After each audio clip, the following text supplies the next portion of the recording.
Mr. President, further troop drawdowns in Europe, are you likely to announce further troop drawdowns in Europe? Say it. Are further troop drawdowns in Europe likely? And are you satisfied with progress in NATO? Well, we're going to see. I was very disappointed with NATO. And frankly, if it weren't held in Turkey, where my friend happens to be a very strong leader, a very strong person, it's possible that I wouldn't have attended. I felt I had to attend because of the fact that, I know he's gone all out. It was a big thing to have NATO come to Turkey or any place else. It's a big thing. But we weren't treated well because we did something in Iran. We don't need anybody's help. I didn't even want their help. But before I asked, they said they wouldn't be there. And we've invested trillions of dollars in NATO. Why? To protect European countries and others, Canada, etc., but to protect people, countries from, generally speaking, it used to be the Soviet Union, now it's Russia.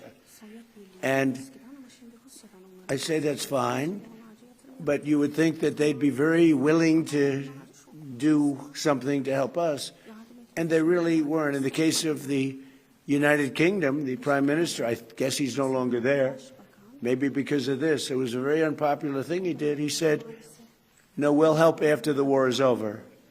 I said, I don't need that kind of help.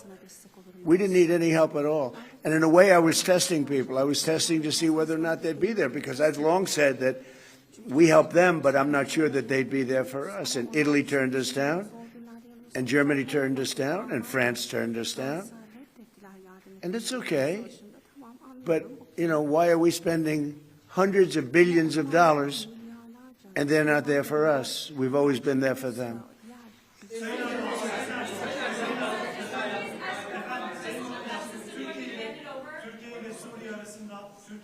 Sayın Cumhurbaşkanı, haber fikirlerine kalacak. Efendim, İran'daki savaşın sona erdirilmesi için oldukça çaba sarf ettiniz. Müzakere süreci devam ediyor ancak nihai anlaşma noktasına gelinmiş değil.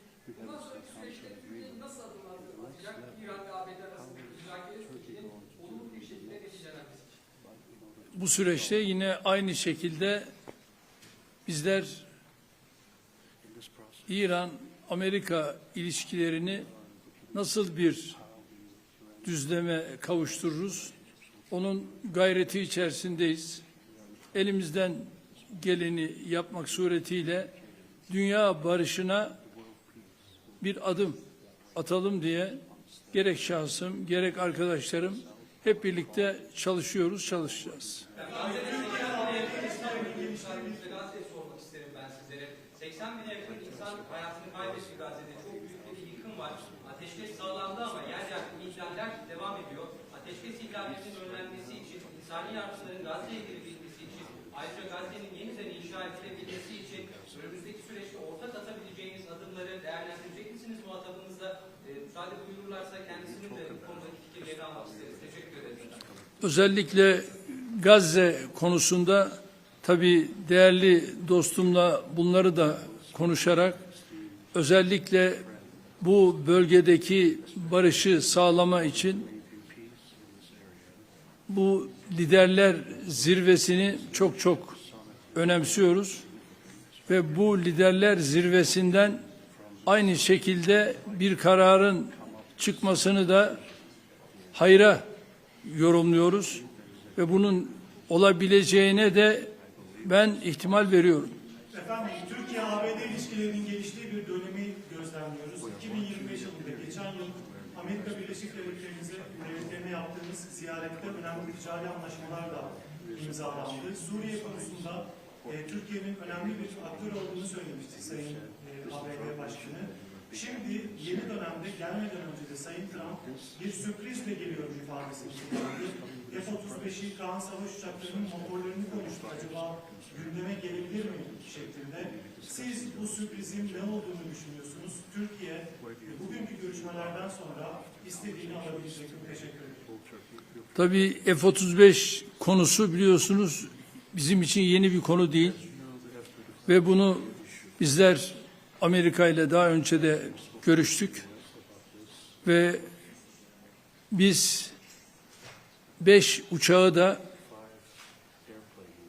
sözünü aldık ve Sayın Trump'ın bu konuda bize ayrıca sözü var ve şimdi de bu liderler zirvesinde yapacağımız görüşmelerde F-35 ile ilgili kendilerinden bu daha önce aldığımız sözün ben geleceğe yönelik olumlu şekilde test ettiğimizi biliyorum ve bu konuda da Sayın Trump her zaman sözünün arkasındadır.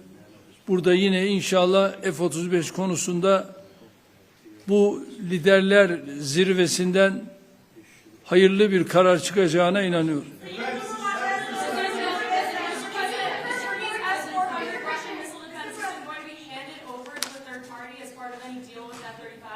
What does that mean? Is it going to be handed over to a third party? Third, Is that not part of the deal? third party? What is the third, with respect to what? There are concerns about the Russian missile defense system.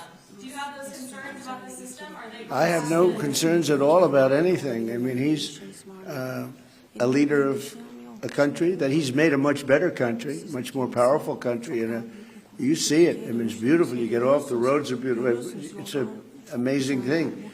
Now, I have no concerns about anything having to do with Turkey. The relationship, I would say the relationship with Turkey right now is better probably than it's ever been. It was good in my first 4 years, but I think now it's probably even better than that, if that's possible. Mr.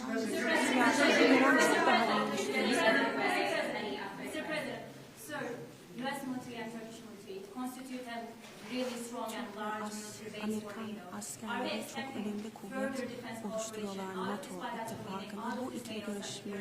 Well, we're going to find out when I go there. We're going to find out. We're going to be having meetings. I'm very friendly with many of the leaders. You know, some of them are new. We don't know them. But, you know, I've been doing this for now sort of a long time. If you count the 4 years where we had a rigged election, you know, I was very much into politics then, too. But I spent the first 4 years. I spent 4 years in a little different state.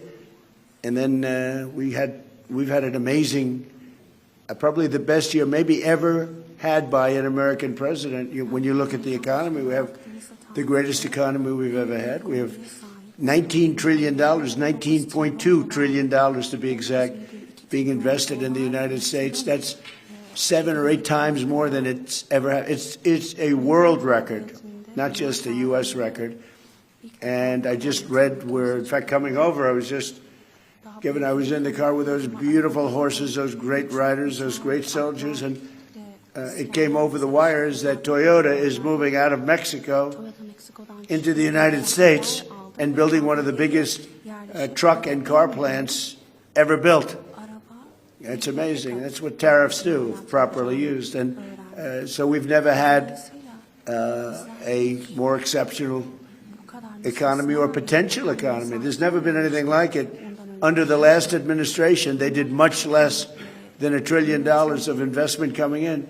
And we're at $19.2 trillion in actually the first 12 months, because that's where it's, you know, really, so we're there a year and a half, so that number is now substantially higher. But 19.2 trillion, Scott, for a period of 12 months. Nobody's ever seen anything like that. So we have by far the greatest economy. We have more jobs right now in the United States than ever before. And we have a great relationship with some countries on trade, and Turkey happens to be one of them.